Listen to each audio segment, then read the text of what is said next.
At the beginning of this week's portion, Lecha, right after God commands Abraham to leave his birthplace, his father's house, and to go to the land that I will instruct you, which is the land of Israel, the Torah says, Abraham left to go to the land of Canaan, which was Israel, and he went and he arrived in Israel. He arrived in Canaan.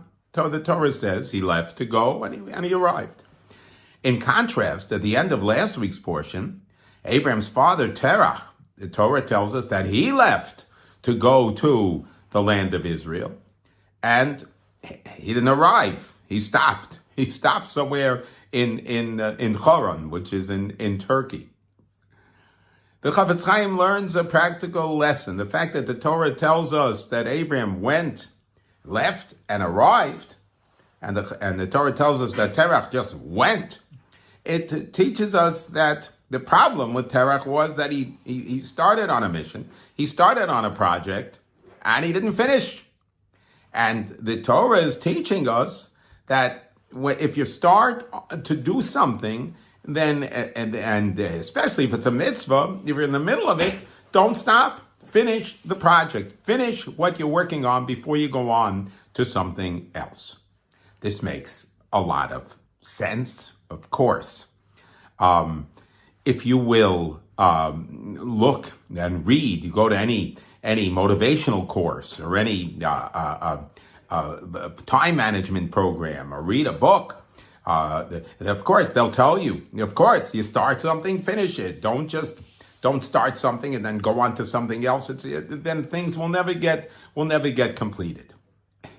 It makes a lot of sense. So what's the Torah telling me?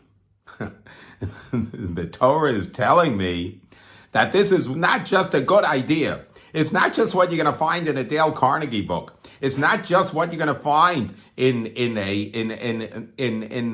motivational presentations. Get moving, get started, get finished, stay on it. Of course, it's what you're going to hear. Of course. The difference is this is what God wants. If it's in the Torah, and it's a lesson from the Torah, then it's a lesson for us, and that's much more powerful.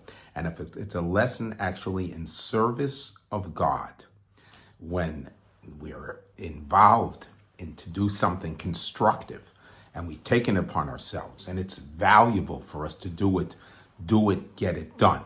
It's not just a great idea. It's not just that which all motivational directives teach us.